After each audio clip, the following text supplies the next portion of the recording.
This is VSiN, the sports betting network. Follow the money. That's what I always say. You always follow the money. Yeah. This is Follow the Money with Mitch Moss and Paulie Howard on VSiN. Here we go. It is Follow the Money on VSiN, the sports betting network. Mitch Moss, Paulie Howard, live downtown Vegas. Circa Resort and Casino is the spot on a very busy Aftermath Monday. Coming up over the next 3 hours. Among our guests today, Nick Whalen in 30 minutes. Best bets tonight. National Football League, little Major League Baseball with him as well. Warren Sharp in 90 minutes. Mia O'Brien covers the Jags in Jacksonville on the show 90 minutes before kickoff. Monday Night Football, Jaguars, and the Chiefs. We have the good, the bad, and the ugly a little bit later on. We have Week 6 numbers. We'll hit a lot of the stuff that happened yesterday.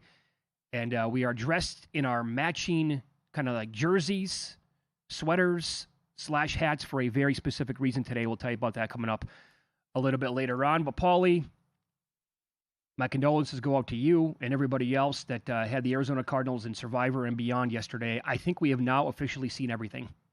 Yeah. After that game. Mm-hmm. That's impossible. What happened in the game? DeMarcado is going into the end zone to make it 27-6 with less than 13 minutes to play in the game.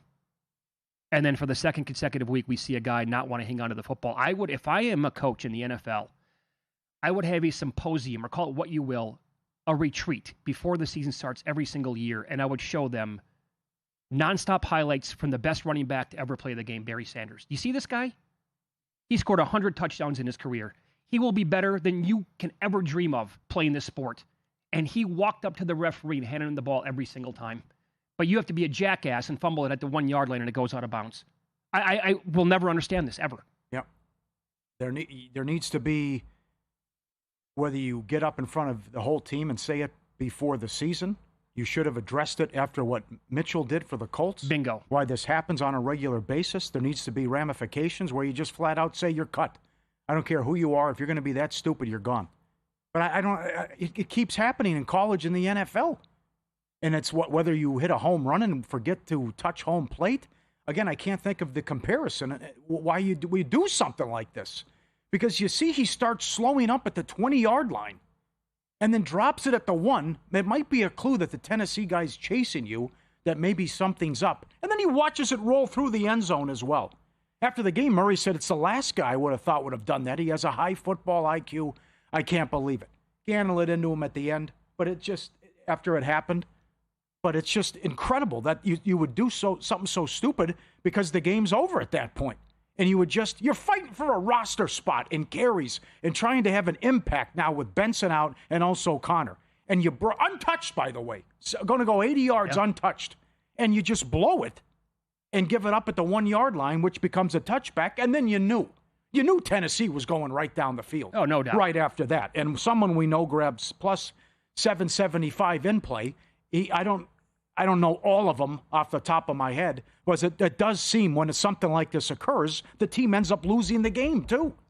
And that's exactly what happened. Think about this for a second. The Titans had a total of 120 net yards over their 10 prior drives, including 3 consecutive 3-and-outs to begin the third quarter. They were entering their 8th consecutive quarter without a touchdown or even as much as a trip inside the red zone, courtesy of Bill Barnwell. Yeah, the game's over. They hadn't scored 21 in a game. You're right. They couldn't move the ball. And this is going to ice it. Not to mention what happened earlier, where they're in field goal range, and it's 3rd and 8, and the ball hits Murray in the face mask. Okay, that might have been the goofiest play of everything. Yeah, right. That's another one, too. Startles him, doesn't see it coming right off the face mask. Boom, Titans ball. But you have to go after Gannon, too. Because the same thing happened in the Carolina game. You stop playing. Right. It's 21-3, 10 minutes left in the second quarter. Somehow you don't score the rest of the game. And you would have lost against Carolina, but you got bailed out in that game, too. Sure. So this one, all the mistakes came back to bite you and haunt you. And I think move over Rams-Eagles. I think Survivor, teasers, whatever. I think Arizona yesterday takes the cake. Takes the cake. Yeah, that they lose that game. And what happened with the nonsense at the end? This is absolutely crazy how often it's happened already through 5 weeks. Remember, like on Thursday night, I was on the Rams on several tickets in Survivor. And I said, that's in the conversation for, like, all things considered, one of the worst circa Survivor beats ever. Yeah. It took, fast forward, not even 72 hours, right? And this one wipes out the Rams and what happened to them. Yeah, you might be mad, but I didn't want to get in the contest next year. I had the Packers with the stupid tie. I had the Rams, and then I had 5 on Arizona. I was like, this is stupid. How does this happen 3 times in a span of 2 weeks? I know. I score 40 points on the road, and I get a lousy tie, and then I'm fumble at the 1, and then this happened? And I just... I just sat there numb for like 10 minutes. I bet. I had realized after... I hadn't realized, but I still had Red Zone on, and they had gone through every single touchdown of the day. And I'm still sitting there thinking, what the hell just happened? What did I watch? And the worst part of it all might have been the run on 3rd and 8 by Gannon. Well, let's just give him the ball back. What could go wrong? How about Archuleta on the broadcast? Yeah, right thing. You're doing the right thing. You got the 2-minute warning anyways. Of course you do. You have a free pass. There's no reason to run the ball. God forbid you run the clock out and pick up a first down. I can't imagine thinking, you know what? They have all the momentum. We're about to blow this. Let's run it 3rd and 8 and make this interesting. Yeah, game was over 28-3 if he hangs onto the football. But now we're in a squeaky bum time here. Are we even going to win the game outright at home? We'll give him the ball back. Our defense is going to be okay. Like, I like the way this is trending right now in the fourth quarter. And then also you hit, like, Callahan kicks the extra point to make it 21-12. Yeah. He doesn't try to make it an 8-point game. They got bailed out there, too. Yes. I mean, everything. Callahan's about to be gone. They're going to get blown out again. They can't move the football. Cannot move the football. And everything changes now. How about the 47-yard completion on Ridley on 3rd and 10? Wide open. Couldn't 6 believe plays, 80 yards. Yes. You can't that's the other thing. Not only did you the crap at the 1-yard line, then they score right away. Immediately. You can't let someone get behind you. Yeah. You're up a couple scores. And then to go just to emphasize and point out that the game was over, the last 25 years, because as you pointed out, it would have been 28-6 if he doesn't drop the ball. Right. Teams up 22 points or more in the fourth quarter were 1,276-1. It's over. Sure. Game's over. Right. And then I can't believe the interception. Oh, I'm going to try to get up immediately for whatever reason. I stumble. I cough it up, run into a teammate. He kicks the ball into the end zone. I got 3 Cardinals right there, but a guy from Tennessee jumps on it, touchdown. I've seen it all now. They can't come up with the ball at that point. They're surrounding the ball as a team, and they can't come up with the ball. And then it squirts into the end zone, and then there's Tyler Lockett, who's done absolutely nothing, and he hops on it for a touchdown. I watched the fourth quarter again today. If we went to the theater to watch a movie about football, and that it kind of played out that way, I'd say this is the dumbest thing I've ever seen. This cannot happen. It's stupid. It would never happen in an NFL game. And I don't even know how to explain the INT. Yeah. That results in a touchdown to somebody else. I mean, all of that stuff that had to happen consecutively for Tennessee to get back, they were a completely dead team. Could not move the football. And then here's another one for you. This is courtesy of Next Gen Stats. The average win probability for Tennessee at any point during the game was 12.1%. Average at any point.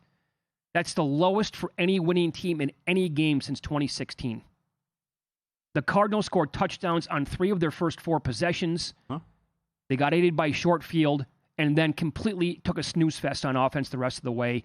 Their 5 drives in the second quarter produced a total of 27 yards. Crap. Absolute crap. Yep. What happened? Why do you just fall asleep like that when it already happened in the Carolina game? 21-3, 10 minutes left second quarter, and that happens. Sure. And the ridiculous, he's not ready. The snap hits him in the face. That becomes a fumble. It's a chip shot field goal. Game would have been over there, too, if that happens. But again, no lead is safe. It's ridiculous. Arizona up 18. Miami up 17. Denver down 14. Saints down 11. Washington down 10. Right. All winners. Yep. Now, how about Circa Survivor? Entered week 5 with 12,396 remaining entries.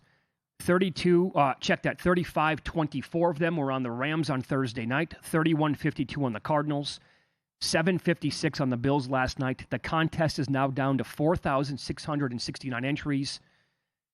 23 people are on the Chiefs tonight, nobody on the Jags. 20 contestants or entries were on the Cardinals in the $100,000 Grandissimo contest. 15 on the Rams, 4 on Buffalo. 16 entries left. Each remaining entry has a value of more than $430,000 to it now. Hello. That escalated quickly, huh? Yes, it did. Yes, it did. $7 million up top. Oh, mama. And don't forget about the Westgate Survivor contest as well. 26 on the Rams, 24 on the Cardinals, 3 on Buffalo, 1 on the Eagles, 1 on Seattle. 25 entries left out of 111.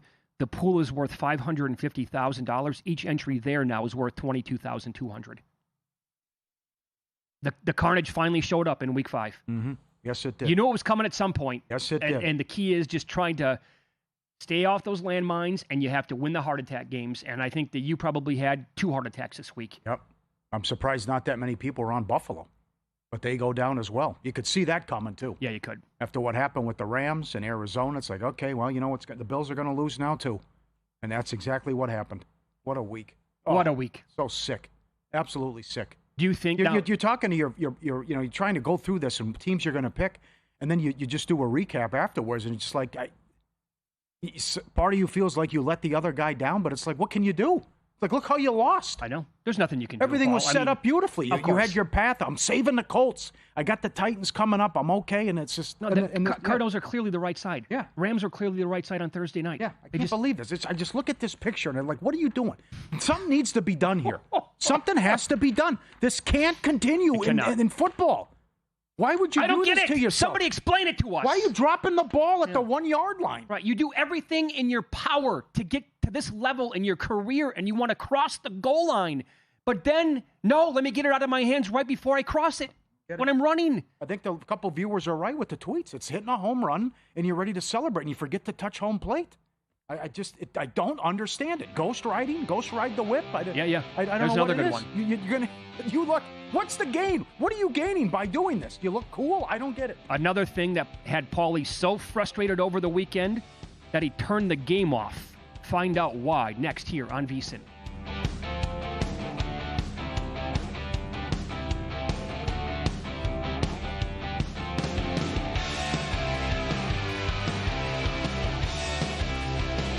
If you're serious about football betting, VSiN's got your weekend game plan. Fridays at 7 p.m., it's the Circa Friday Football Invitational. Saturday morning, VSiN's college football tailgate show at 9 a.m., breaking down matchups, props, and big-time bets. Later that night, join the football contest show as the sharpest betting minds give you their picks for Sunday's game. And Sunday at 9 a.m., lock in with Mitch and Paulie on VSiN's Pro Football Tailgate Show. Your final stop before kickoff. Check out the full lineup at VSiN.com and join us on the Sports Betting Network. So, Paulie, have you had a chance to read the VSiN Daily yet? Yeah, came in at 3 a.m. What's Bill doing up that late? Well, rumor has it, it starts off with a 12-hour meditation session. Then he just pours himself over film and live TV, really focusing and taking it all in. Bill's in with the biggest insiders, talking trade secrets, strategies, the whole nine, absorbing the info. And then and only then can the writing process begin.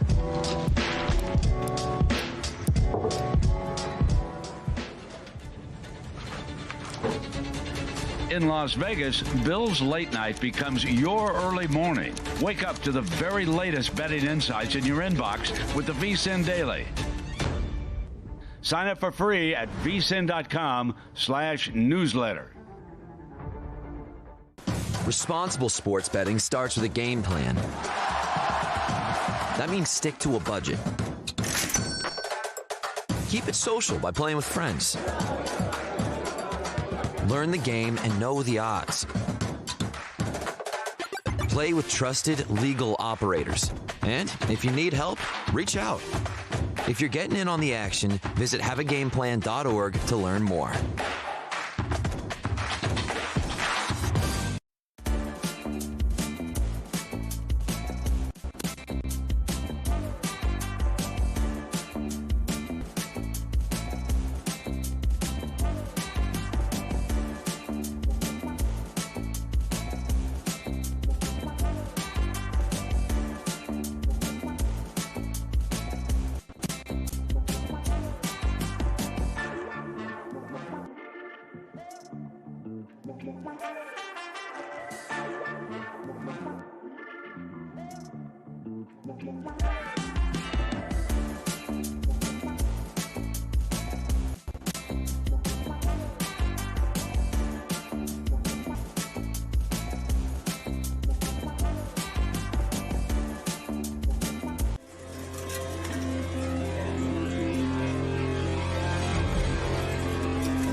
This is Follow the Money on VSiN.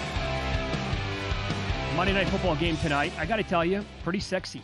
I like it. I'm not going to rip on the Jags. They have good numbers so far, and they have been impressive through 4 games. Nice win last week to go to the Bay Area and beat the 49ers. They are a 3.5-point home dog tonight to the Chiefs. A total is 45.5. Are you involved in this game at all? Oh, yeah. Chiefs money line and Chiefs in the contest. Trying to go 5-0 with the ATS after bad weeks. It's a bunch of 2 and 3. So. Oh, you're 4-0 in the contest entering tonight's action. Nice job. Yeah. Okay, so very I'm trying good. to. They've won 8 in a row against them. They have their number. I don't think this takeaway thing can continue. The Jets are the opposite of the Jaguars. Jaguars take it away multiple times every game. Right. Jets set the record. Can the luck continue for Jacksonville? I just think how the Chiefs looked last week, getting Worthy back and different offense. Mahomes has their number. They get the win. They get the cover. Mahomes rushing yards over. Mahomes longest rush over. Butker over 1.5 made field goals. And we're coming in tomorrow talking about a Chiefs win. All right, so I'm looking at other player props as well. You know, Mahomes has not been running the ball well lately, last 2 games, below 5 yards in both of those. But it is a primetime game, and you go back to the first 2 games of the year, he was absolutely mashing it. He's 13-1 to have the most rushing yards tonight. Oh, not bad. Yeah, but Etienne has been really, really good. So I'm trying to find So here's the deal, right? With overall, the Chiefs against the run so far, like adjusted line yards on defense, they are 20th overall. Jacksonville is 4th best on offense. But when you look at some of the numbers and break it down, the power success on defense by KC, they are 15th overall. Stuffed rate, this is where they're very good. They have the 3rd best stuffed rate. But that's actually on offense. Check that. On defense, they are 17th overall. So it's middle of the pack. In the second level, and then also at the in the open field, Kansas City is 31st and 31st, respectively. On offense, for Jacksonville, they are 8th and 3rd in those 2 fields. What does that mean? That if the stuffed rate is not going to contain Etienne at the line of scrimmage tonight in this spot, once he gets beyond the line of scrimmage and that defensive front, well, so far so good for him and this team, second level and in the open field, and that's where the Chiefs defense is really no good at all. So I would look at Etienne's longest rush over so far this season, game by game, 71, 30, 10, and 48 longest. KC has not allowed a lot of long runs, though. Justice Hill last week went for 71. That's by far the longest. But I think Etienne over 13.5 tonight is probably a good bet. Yeah. I think I'd throw that out. That was a blowout. But I would too, yeah. Our AI stat, they love Parker Washington tonight. Yes, they do. They think he can have a big game and go over 15 yards easy. Strange had a ton of targets in the last game. I don't mind Strange props as well. Remember, KC was awful against tight ends last season. And are you going to get Thomas going? That's how you love in life, though. You have this record, and Thomas hasn't been a big factor in the offense. So that's one thing to look at as well. But other than that, I think it's kind of hard with these props. Other than Washington and Strange, nothing jumped out to me. But I think KC's going to emerge victorious. But it's a good spot here for Jacksonville. How many times are they on Monday night? How many times do they play Monday night home games for everyone to see? And this will truly determine if they're contenders and if they're a playoff team and deserve to be in that discussion in a stacked AFC. Yeah, overall, defensively, the DVOA numbers for Jacksonville, they are 4th best in the entire league. Against the pass, they are also 4th best in the league. And Mahomes had it humming last week against a bad Baltimore defense. They're 13th overall. Passing DVOA, I'm wondering tonight, because the Opta AI stats also, they love Mahomes to go under. Like, they have him for, right around 200 yards. His prop is, 230s, I think, maybe even a little bit low 240s there. So they have him going. And I would also look at, I really wanted 10.5 for Hunt and Pacheco for longest rush to go under, because Jacksonville's rush defense has been really good at slowing down opposing backs and limiting long runs. And those 2 guys have not exactly been banging out the explosive rates or run rates this year. Like longest rush by game, Pacheco, 10, 7, 10, 12, Hunt, 6, 11, 6, and 7. I think I'd have to go under Hunt 9.5 if you can find that out there. I wanted 10.5, but I think 9.5 is still probably a good play. All right. As for baseball, the 2 games that we have going on, weird times tonight, right? In Milwaukee, the game starts at 8:15. Yeah. Local time. First pitch on a Monday night. So tell everybody to pay off the tees here why you turned off one of the games over the weekend. I'm rooting for Toronto and Seattle. I think that'd be a sexy and a unique ALCS. I can't wait for the automatic strike zone to get here next year. Man. I know what Bogarts thinks. That call against Bogarts in the ninth inning, that's a walk in the park compared to what happened in the Seattle game. I mean, these calls are so important and so ridiculous. For the home plate umpire, it's 0-2. And Kirby throws a pitch right down the middle, and it's called a ball. And I go, how can you call that a ball? And, of course, on the next pitch, he hits out a home run, a 2-run shot, and Seattle loses 3-2. I mean, the importance of these games and blowing calls and how a pitch right down the middle is called a ball. And I'm like, that's it. You could see it coming. Bam, right? Okay, once he fumbles at the 1, here comes Tennessee right down the field. Because he's just so frustrated, and you got to regain your composure. But Kirby throws the pitch right down the middle. He strikes the guy out. He's out of the inning. Let's go. Let's go hit. Oh, ball. What? Ball? And then he takes him deep on the next pitch, and suddenly you're losing. Right. And it's a best of 5. So I'm glad that they were able to beat Scoobel and save their season last night. But it should be 2-0 Seattle. Of course it should be. That's just outrageous how bad these umpires all are and how many. This guy, when you go back and grade his work and how many calls, I mean, this was like Eric Gregg. Did you see the number? Levon Hernandez territory, how bad. It's like you're not consistent. You're blown. I just give up if a pitch right there is called a ball. The official numbers are out from that game, by the way. He missed 23 calls. What can that be? I mean, how is that allowed? Thank God they're going to move on from this next year anyway, in theory. Yeah. And it better become a little bit better. That's but you're right, Paulie. Yeah. Like, they could have lost the series. Like, Scoobel was, Polanco, my God, he won the game for him last night. But if they don't win that game and he gets 2 home runs off Polanco, the rest of the offense did nothing, Tigers, maybe go up 2-0 in that series. And who knows? Tigers obviously still very alive. I mean, they're only plus 110 to win the series now as it goes back, and they're going to be playing at home. But you can't miss calls. That's unacceptable across the board. Yeah. And oh, by the way, like a lot of people are betting like significant amounts of money on these games too. Oh, got to clean that crap up. I couldn't take it. Like, come on, man. It's playoff time. Yep. These guys haven't won a home game since 2001. It's a great atmosphere. They're ready to go. They're juiced up, and you blow that call.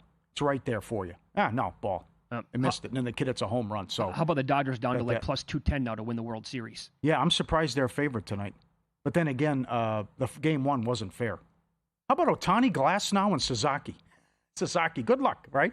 And now the Phillies are throwing Luzardo, but Snell's favored, and he has good numbers against Harper.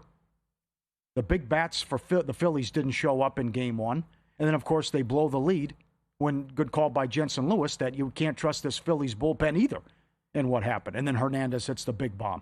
So I just think there's too many bats here and the pitching depth that they have. And Robert's just going to say, to the hell with my bullpen. Here comes a stud starter, and good luck with that.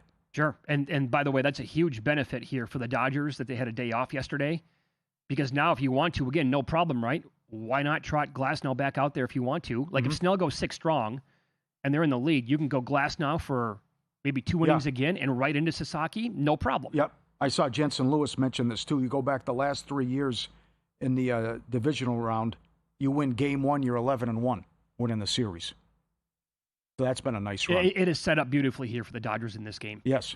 Freddie Freeman in his career against Luzardo, he has 4 hits and 11 at-bats, a .364 average, 1 home run, 3 RBIs. Contreras, by the way, in the Cubs game a little bit later on for the Brewers, in only 10 at-bats, he's hit 2 home runs off Imanaga. And Yelich also with good numbers off of him. I don't agree with this. I don't understand with the opener with Ashby. Priester won 19 games in a row. Why are you making him come out of the bullpen where his numbers aren't as good? I don't understand why you're getting cute doing that.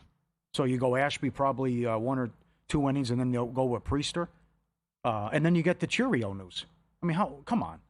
First guy ever to have 3 hits in 2 innings, and then he get the hamstring injury. I know. How about the way they started that game? Double, double, double. Yeah. Over with before you could blink. Great job by the Brewers taking him out in game 1. Yeah. But, yeah, it's unfortunate with him. I also have to point out, great atmosphere, great fans, 4 hours of hell, whatever. The Phillies have lost 5 of their last 6 home playoff games. And they were so good in the regular season. You said that you're surprised the Dodgers are favored? Tonight, yes. Do you trust Luzardo enough to make a bet on him? I don't. No, I can't get behind that guy. Not at the current price. Well, certainly I give them the edge once if it's tight and you go late with what they're going to do with their game plan. Oh, yes. And the arms coming out of the pen. As the season settles in, the NFL market gets sharper. Finding edges isn't easy. That's where VSiN Pro comes in. Save 40% on our football season special. Follow the money, promo code FTM. Every pick, every guest, every host through the Super Bowl. Every best bet, the betting splits, the AI-powered prop projections, wide receiver, cornerback matchup tool, and the prop analyzer. NBA guide comes out tomorrow. Jonathan Davis in studio tomorrow. Hockey gets underway. Lock it in, 40% off, promo code FTM. The content's ridiculous. Everything up there, phenomenal. Lock it in, 40% off through the Super Bowl. FTM, VSiN.com/subscribe. Yeah, the website projects Luzardo to strike out 6.87 batters. Like, he can strike out 12 or he can strike out 3. It's too combustible. He is, anyway, for me to get involved. Nick Whalen on the program next. Props, Monday Night Football, and also baseball games.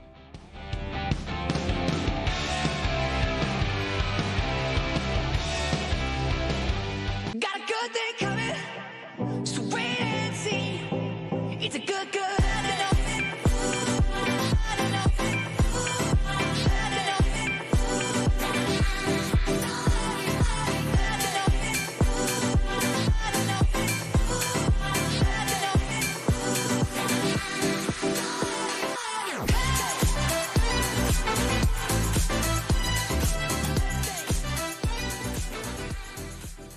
Get your edge this season with VSiN's College Football Betting Guide, exclusive to VSiN Pro subscribers. It's packed with 136 team previews, preseason top 25 rankings, and best bets from our experts. Pro subscribers also get the NFL Betting Guide, daily best bet emails, exclusive splits, and full access to our premium betting tools. Sign up now at VSiN.com/subscribe for just $9.99 for your first 30 days. Or save 50% with an annual Pro subscription and join us on the Sports Betting Network.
This is VSiN, the Sports Betting Network.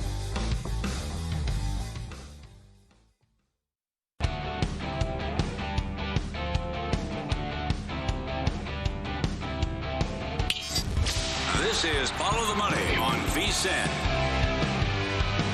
Welcome aboard. We're live in Vegas, Circa Resort and Casino. Thanks for watching YouTube TV, listening on Sirius XM Channel 158, iHeartRadio, TuneIn Radio, or any of our great affiliates across the country. Nick Whalen is a perfect guest to bring on here on a Monday with the Monday Night Football game between Jacksonville and Kansas City and the two baseball games. I say that because, one, he's a Milwaukee guy, and the Brewers are in action coming up a little bit later on tonight. But number two, he's also a Jacksonville Jaguar guy. I don't know the story behind that. Probably too long of a story to share now.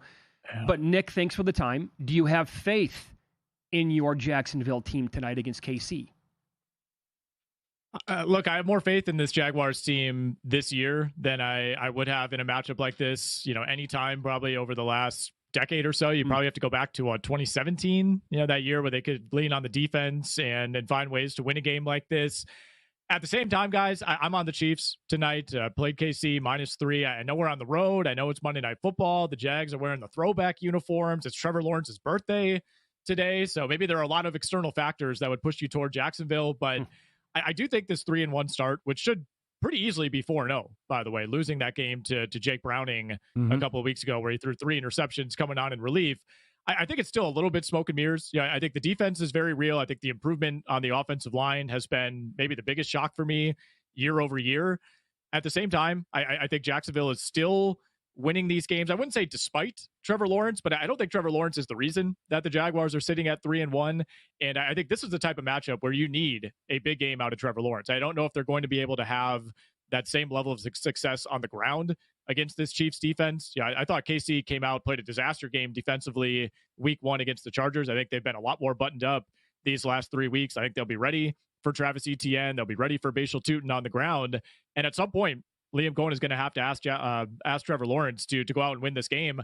I don't trust him to do that. Even as a Jags fan, even as a mostly Trevor Lawrence supporter, I think that's a dubious proposition. So I think we're a couple weeks away from maybe seeing the full coalesced version of the Chiefs offense. Once they get Rashee Rice back, you do worry about this maybe being a little bit lower scoring if you're on KC. But in a game that I think will come down to the quarterbacks, I got to side with Mahomes. I think we also, I agree. I also think you have to a little bit dismiss what happened last week where they looked so good, but it was against the Ravens. After what, I mean, Houston had been a mess offensively, and they scored on their first 8 drives with Stroud in the game. That was unbelievable, man. I mean, I think we mostly expected Baltimore to struggle. I was actually of the belief that line should have been a little bit higher, but Houston had just been so incompetent offensively, right? Didn't even reach the red zone until the fourth quarter against Tennessee a couple of years ago. And, there's the Ravens defense, once again, just providing no resistance. I mean, they're giving up over 400 yards per game now on the season. And that was actually Baltimore's worst loss since 2017, ironically, against the Jacksonville Jaguars when they lost a game 44-7. Like, the Ravens have had injuries in the past. They've had personnel changes. Lamar's missed time. They don't get blown out like this. They don't just completely lay down. That game felt over in the second quarter. So to me, it still feels like there's kind of something bubbling beneath the surface with the Ravens. There's been some whispers about the defensive coordinator, about Harbaugh maybe losing that locker room. And I don't think it gets any better this week, guys. I mean, you got an upset LA Rams team coming off a brutal loss on Thursday night on extra rest, now coming to Baltimore. And that injury report's not going to be any friendlier. I think they're looking at a 1-5 start. So do I. I think it's going to be violent, nasty for that defense this week. I think the Rams, with that extra rest, I think you're spot on. 2 losses now like that. They should be 5-0 at this point. They're not. They're 3-2, and their offensive numbers are awesome. I think they're absolutely going to kill Baltimore or score a ton of points in that game. But that's kind of Captain Obvious here. What player props did you kind of identify for tonight's game that you like? Yeah, so the Chiefs side is really my primary play here, but one that I like on Kansas City is Patrick Mahomes over 23.5 pass completions tonight. Again, I think it's going to be a high volume passing game for both teams. We have to respect the Jaguars' defensive improvement until proven otherwise, although it does not look like Trayvon Walker is going to be out there, which is a very big deal as far as stopping the run goes for Jacksonville. But either way, I don't think we have a ton of faith in the Chiefs running game. So I think this should be a high volume game for Mahomes. We saw CJ Stroud go over this number against Jacksonville. The Browning-Burrow combination went over this number in terms of completions. Brock Purdy even got to 22 completions in what was a really bad game for him, one that Jacksonville was able to control defensively. And, we're still early in the season. We're only 4 games in terms of the sample, but Jacksonville is number 2 in the NFL in terms of opposing quarterback passing volume so far. 39 pass attempts per game against that defense as teams struggle to run the ball. So I think that's the script again tonight for KC. Very good. As a Brewers guy, do you like them in this game tonight? Do you like the fact that they're going to go with an opener here? Paulie doesn't, by the way. He said that in the previous segment. And is this the year? I get the stiff competition, but are the Brewers going to make it to the World Series? Man, I've just been conditioned as a Brewers fan to expect the worst at all times. So, coming on TV and saying, yes, the Brewers are going to win the World Series feels like a curse that I don't want to put on this team. But look, you have to be really encouraged, of course, by what we saw on Saturday. I think I could tell you here in Wisconsin, none of my friends wanted us to play the Chicago Cubs, even though I think on paper it's the better matchup than the Padres, because there's increased pressure with this series. It's like, not only are you in the NLDS, but you're playing your biggest rival. You absolutely cannot lose this, or you're going to have to live with that the entire offseason. I'm with you guys as far as questioning the idea to go with an opener tonight, especially Aaron Ashby of all guys. I hope that they pivot to Quinn Priester early in the game, assuming he'll be the guy. I don't know why you don't just start him, given the run that he's been on for these last few months. But Pat Murphy knows what he's doing for the most part. I do think we got to see a better effort out of the Chicago Cubs. I think that game got away from them early on. So many of those runs ended up being unearned after the error at second base. So I think they do button down defensively a bit. But at the same time, what the Brewers are doing in terms of the hitting, it feels fairly sustainable, right? You see that big number in game 1 and you think, oh, they probably hit 3 or 4 home runs. No, not at all. I mean, they had nothing beyond a double that entire game. So I actually look at the over 7.5 here, expecting the Brewers offense to continue, not at that same level from game 1, but I think they could put up 4 or 5 runs, and certainly you'll expect better out of the Cubs in game 2 as well. So over 7.5 is how I'm playing that one. I mean, think about the fans tonight for this game. Usually you think of tailgating for a football game, but tonight this starts at 8:15 local time there. Yep. They might drink that stadium out of beer tonight. It's going to be a volatile situation, that's for sure. I was a little bit surprised at the game time. Typically, obviously here in Central Time, we don't get an 8:08 p.m. start, but yeah, I mean the combination of that plus the Jaguars Monday night game. I mean, man, the city of Milwaukee is going to be feeling it. And we had another one of those, assuming this makes it to a game 4 on Thursday, which you know how Thursdays go in the state of Wisconsin. So that's going to be potentially even more of a dangerous situation. But I mean, those fans brought it even for an early start on a Saturday. Unfortunately, they don't even open the lots until like 2.5 hours before the game. But, luckily there are like 50 taverns within a 10-minute drive of AmFam Field. So yeah, fans are going to be fired up. And I was encouraged, honestly, by the Brewers versus Cubs split in game 1. That was, I think, another reason that you worry about this Cubs matchup. Is it going to be 70-30 Brewers Cubs fans? Right. That felt closer to like 90-10 to me in game 1. Yeah, there's a history there, by the way, of Cubs fans dominating at that park or taking over like in big games. So that was great to see. You can follow Nick on X at WHA1EN. He is with RotoWire. Nick, thank you. Best of luck tonight. Appreciate it, guys. Thank you. There you go. And he was on the progressive guest line. So I think this is going to be a pass-heavy game. Mahomes over 23.5 completions. You got to be with him, right? I mean, if Jackson doesn't play in the game on Sunday, with all their defensive injuries, it's going to be another bloodbath probably in Baltimore. Yeah. You said it last week. I just think his message is old, tired, and not getting through. It's like they've tuned out Harbaugh. And then you say, I'm going to stick with the defensive coordinator again? I thought Van Noy had great comments yesterday. I don't want to hear about who's out excuses. I just watched what the 49ers did on Thursday with all their injuries and beat the Rams. Sure, it's very good. So, that's the approach you got to take. We can't play like this. And that was just, oh, God. 44-10. Well, by the way, you can kiss everything goodbye with the Ravens, the way it appears, right? Because this is, look, it's not, I'm not going to say they're 1-5 right now, like it's a guaranteed loss, but it's a very losable game. We all know that, right? Coming up. So if they fall to 1-5, I mean, everything from the preseason, right? They're still favored to make the playoffs. Which is how? Yeah. That team's going to get into the playoffs? They figure Jackson comes back in 2 weeks. And the schedule's doable after that, I guess. He'll save the season, huh? Yeah. I'm not, because you and I both bet him to miss like 2 weeks ago at a decent plus price. I don't know. They might be worth adding a little bit more of today. And I think we saw something, by the way, live when we were on the air yesterday on the tailgate show. The Browns got something here with Dylan Gabriel. Yeah. Kid looked pretty good. He did. And Judkins is awesome. I thought he was excellent in that game. They just couldn't get the stop when it counted, but you're going against a good coordinator and good defense. Position to win the game, tough loss. But I think the Browns can be feisty. Boy, their updated win total is 9.5. Who's that? The Ravens? It was 10.5. They're gonna. It all comes down to when games? he. Yeah, I know. It comes down to when he comes back. I know. Because after that Ram game, there's a lot. It's if he plays, they're going to be favored in a ton of games coming up. That's true. All right, let's follow the money here on VSiN, the Sports Betting Network. Paulie's going to recap the weekend with win some, lose some, 50-1 ticket that cashed, and it's only the 5th time this has ever happened in the sport of college football. Paulie will tell you what it is next.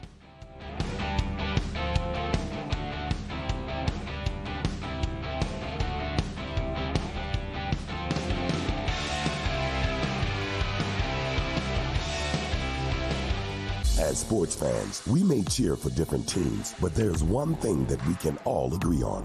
We want the game to be big. And with 3 levels, 30 cabanas, a 143-foot screen, 6 clean pools, and endless cold drinks, it doesn't get any bigger or any better than Stadium Swim in Las Vegas. All sports, all seasons. It's more than a pool deck. Stadium Swim. It's the only thing like it in the world. Check out Stormy and JVT on Money Moves, only on VSiN. And maybe that's why they wouldn't, because they're the Giants and they don't do things that make sense. Out of all these divisions, this is the one that I am the most curious about because I do think there are positive signs for the Bears.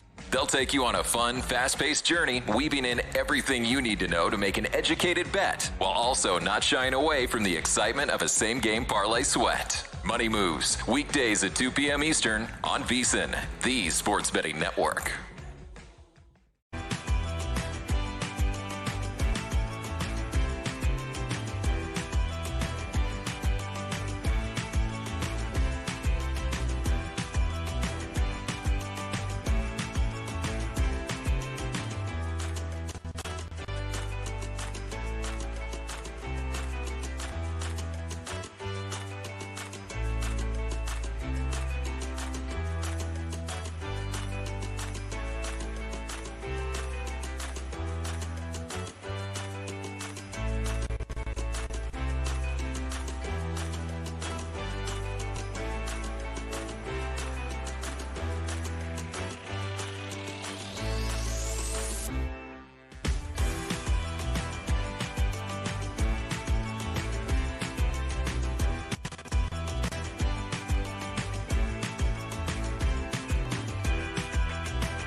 Win Some, Lose Some is sponsored by the Sharp Plays. Were you a winner last night? Wow, winning. Or was it a rough one? Well, they can't all be winners, can they? Loser! You're a loser! Paulie Howard recaps the night in sports betting in Win Some, Lose Some. First touchdown of the day, Texans 9-1. Most points scored, Texans 25-1. Fewest points, Raiders 14-1. You know, something to build on there, Carroll, kicking the field goal down 40-3. I love the move. Yeah. Yeah, really going to have the spirits high on the players, right, moving forward. What a game. Tampa and Seattle. Quarterback play was great.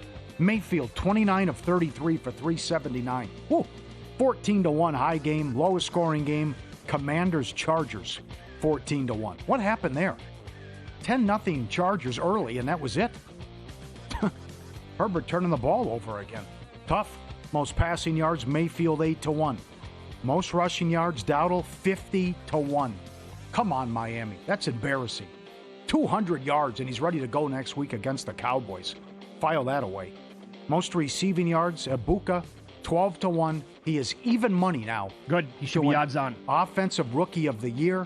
How did I miss this? I told you about it 100 times on the show. 40-1, but those odds, I'm saying 40-1 in late August. Gosh. Broncos in play, 12-1. Philly falls asleep. Titans plus 350. In play, plus 775. Anytime touchdowns, Beck 30-1. Oliver 10-1. Prosky Merritt 2 touchdowns. Bill was 22-1. And all 5 Ravens games have gone over. College football. UCLA money line. Didn't see that coming. 16-1 at FanDuel. The 5th team ever to be 0-4 or worse and beat a top 10 team. Well, good for them. I watched almost all that game. I felt good for Rick Neuheisel. He admitted, he's like, I'm sorry, Penn State fans, but this is a dad moment. I'm not rooting against your team. His son was calling the plays out there. And I got to tell you, Paulie, I don't know what, if they had like B12 shots, UCLA looked like a competent college football team. Yeah. Like it didn't look like it was a fluke that day. Yeah, taking the big lead and holding on. I don't think they had led, prior to that game, they never led. I don't think they led in the entire season. And they win as 24-point dogs. Ball State plus 450. Arkansas State 4-1. Temple 2-1. Virginia 2-1. Baseball playoffs, Blue Jays 73-5 when they score at least 5 runs. Grand Slam cashed 8-1. Varsho anytime home run 8-1. Big Earn, Clement 12-1. Springer plus 525. Vlad plus 650. Will there be a golden sombrero? Cash it. Ohtani plus 450 to start off the playoffs. UFC Soriano by decision 7-1. Santos knockout 7-1. Zalal submission 5-1. Subscribe, be part of the team. VSiN.com. Our radio and podcast friends. You always want to see these tweets and videos at Paulie Does Vegas on Instagram. Send them in. We'll put you on. Let's go to Colorado. Look at the antlers on this guy. Oh, mama. Man, is he a beast. That's your big boy right there. Oh, kidding. Just sitting down, hanging out. Chilling. I mean, run for cover. He gets up, right? Well, I can't imagine how like tall those antlers would look. Look at that angle right there. That's incredible angle. Wow. Awesome. Send them in. Paulie Does Vegas on Instagram. You guys have been great sending these in rapid fire. Like this guy. This guy likes to bring stuff to his bed. All types of, like Chinaware. The China. Maybe silverware. There's the laundry basket. He had a painting in his mouth. He likes to sleep with something every day on his bed. It's different. Puts the basket down. He loves the open canvas. Yeah, here comes with a bell. Little bell? Huh? Yeah, right. Uh-huh. Whatever he can find, I guess. I can't believe it. He's not a new picky. one. No, this is a new one. No, took purse? luggage. Sure. Yeah. Was it okay? Yeah. Purse. Whatever. Yeah. Took luggage before. Just whatever he can grab and find, he'll just take it home, and then that's his move. Try something. Is that the China? There, he's got the China. Yeah. How'd he grab that? My move is to stop short. This guy, whatever he can in his mouth. Yeah. Lose some. Navy 9 up to 14.5. No good. South Alabama +3 to -2.5. Nebraska, Michigan State under 54 down to 48.5. A lot of defensive special teams touchdowns in that one. Justin Fields again 0-26 when the opponent scores at least 21 points. So what is this? Take out the garbage time.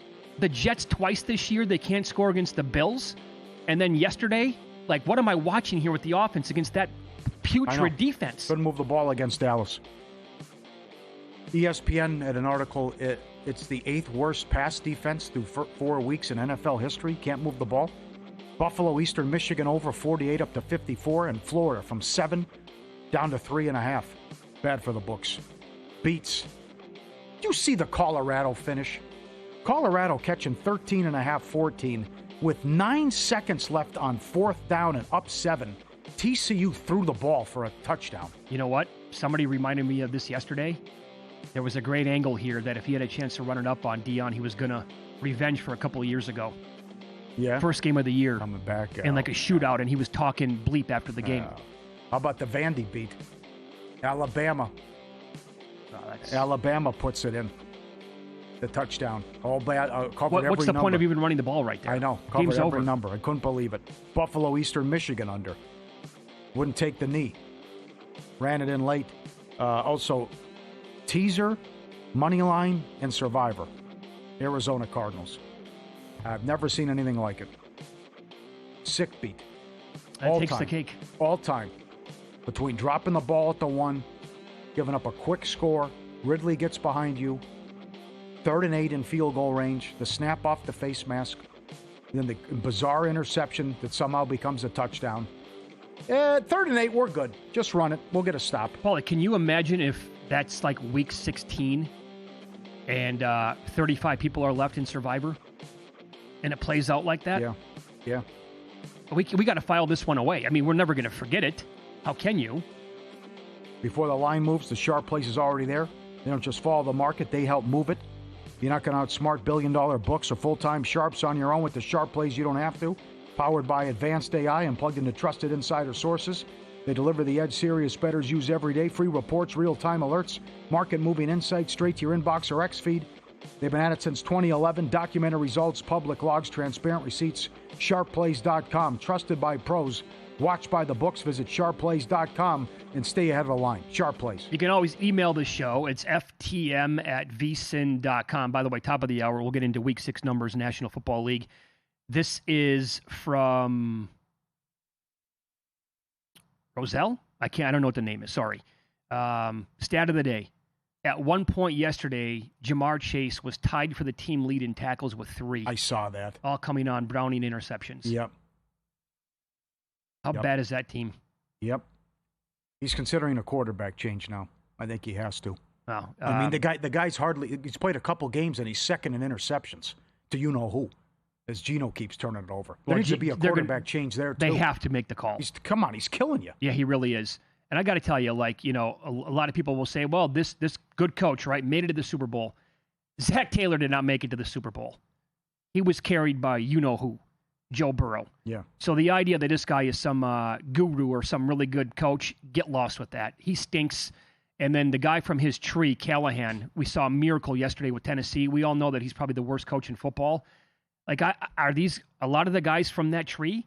Like, do you think Taylor's good? Forget about this year. Slow starts every year? Of course. No way. Right. You're wasting his prime. And that's all Joe Burrow right there. And the team has also been negligent in addressing serious needs on both sides of the ball. Yep. This is how about this news now from Adam Schefter moments ago. Chargers rookie running back Omarion Hampton will be placed on IR. So, for those who don't know, that means that he will miss a minimum of 4 games due to his ankle injury. That's a big blow. He was playing great football despite that team getting blown out yesterday. Yeah. That's a wonky result, by the way. 27-10 at home, you lose to Washington. Yeah. Things have changed quickly there now.